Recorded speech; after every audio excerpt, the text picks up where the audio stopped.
Your car insurance just went up 40%, and you haven't had an accident in 5 years. You have no tickets, no claims, and nothing changed on your end. Ever wonder why being a perfect driver doesn't protect you from getting financially body slammed by your insurance company? Today, I'll explain how car insurance pricing actually works. By the end, you'll understand why your premium skyrocketed even though you did everything right. Here's how insurance companies actually calculate your bill. They start with a risk pool, basically everyone who drives in your area. They add up every dollar they paid out for accidents, repairs, medical bills, and lawsuits in your region. Then, they divide that massive pile of costs among everyone in the pool. But they don't split it evenly. They multiply your share by your personal score. This includes your zip code, your driving history, your credit-based insurance score in most states, how many miles you drive per year, what kind of car you own, and even your age and marital status. Here's the part that makes people absolutely furious. You can be a perfect driver.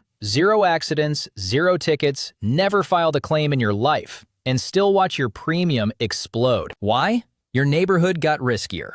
Maybe car thefts went up in your zip code, or there was a spike in hit and runs. Maybe your city had a bad winter, and everyone started sliding into each other. Maybe a major intersection near you became an accident hotspot. None of that has anything to do with you personally, but you're in the pool, so you're paying for it. Modern cars are loaded with technology that makes them insanely expensive to fix. A fender bender that used to cost $800 in 2010 now costs $4,000 or more. Why? Because that bumper has sensors in it, and the mirror has a camera. The windshield has a heads-up display built right in. You tap someone at 5 miles per hour, and suddenly you're replacing a computer system that costs more than a used Honda Civic.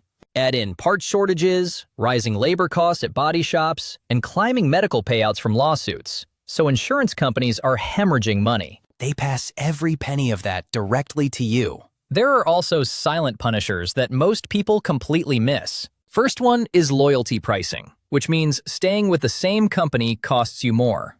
They reward new customers with discounts to get them in the door, then slowly crank up your rate every year, hoping you won't notice. Second silent punisher is those tiny claims you filed years ago. You filed a claim for $600 3 years ago because a shopping cart scratched your door. That claim is sitting in your file like a criminal record, and it's costing you way more than $600 in increased premiums over time. Third silent punisher, unknowingly changing your coverage and triggering a reevaluation.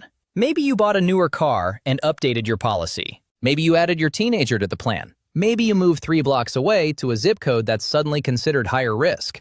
Every time you touch your policy, the insurance company recalculates everything using current rates. And current rates are way higher than the rates you locked in 2 years ago. Fourth silent punisher, rate filings. Insurance companies can't just raise prices whenever they feel like it. They have to file with the state, show their math, and get regulatory approval. But when they do get approved, and they almost always do, the rate increase hits everyone in your state at once. You didn't do anything wrong, but the insurance company proved to the state that they're losing money, so everyone's bill goes up 15 or 20% overnight. This matters because the system punishes you for things completely outside your control. You can't control if your neighbor gets into 3 accidents this year. You can't control if car manufacturers decide to put 17 cameras in every vehicle.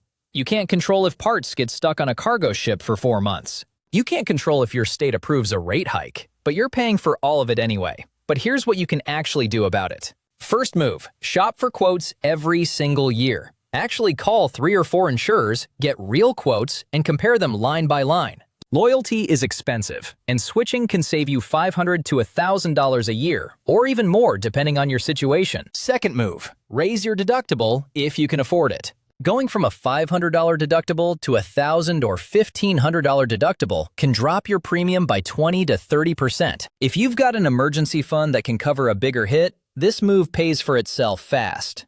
Third move, drop collision and comprehensive coverage on old cars. If your car is worth less than $3,000, you're paying more in premiums over a few years than the car is actually worth. Insurance will only pay you the current value anyway. Take that money and put it in a savings account. Fourth move, verify your annual mileage estimate. If you told your insurance company you drive 15,000 miles a year, but you've been working from home and you're actually driving 6,000, you're overpaying. Call them and update it. Some companies even offer programs that track your actual mileage using a plug-in device or smartphone app. If you're barely driving, this can save you a chunk of money. Fifth move, bundle your home and auto insurance if you own or rent. Most companies give you a discount for bringing multiple policies under one roof. It's not always the best deal, so you still need to compare. Do the math. Add up both policies separately versus the bundled price and make sure you're actually saving money. Sixth move, call your insurance company and demand the exact reason your rate went up. Don't accept vague answers about market conditions or inflation. Make them tell you specifically. Was it a rate filing that hit your whole state? Was it a claim surge in your zip code? Was it a change in your credit-based insurance score? They legally have to explain it in most states. Sometimes just asking makes them offer you a discount to keep you from leaving. Seventh move, check for discounts you might be missing. Paid your policy in full instead of monthly? That's a discount. Took a defensive driving course online? That's a discount. Have anti-theft devices in your car? That's a discount. Been accident-free for 3 years? That's a discount. Some companies offer discounts for having certain college degrees or professional memberships. Call and go down the list of every possible discount category. Eighth move, improve your credit score if that's dragging you down. In most states, insurance companies use credit-based insurance scores to set your rates. Paying bills on time, reducing debt, and fixing errors on your credit report can all lower your insurance premium over time. Your price probably won't go back to what it was 2 years ago. The industry has fundamentally shifted. Cars cost more to fix. Lawsuits pay out more.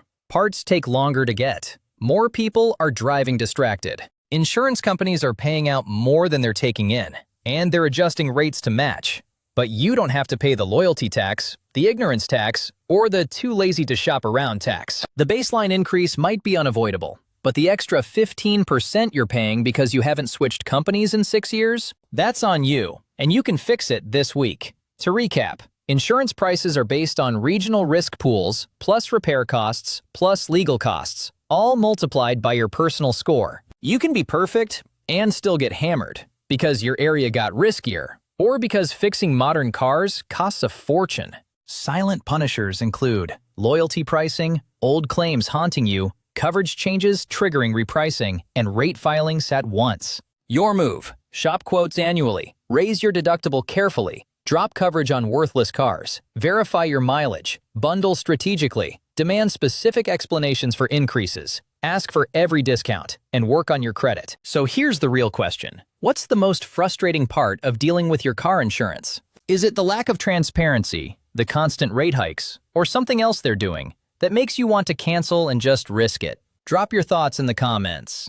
If you enjoyed the video, make sure to like and subscribe and make sure to leave a comment on what topic you'd like to see next. Thanks for watching.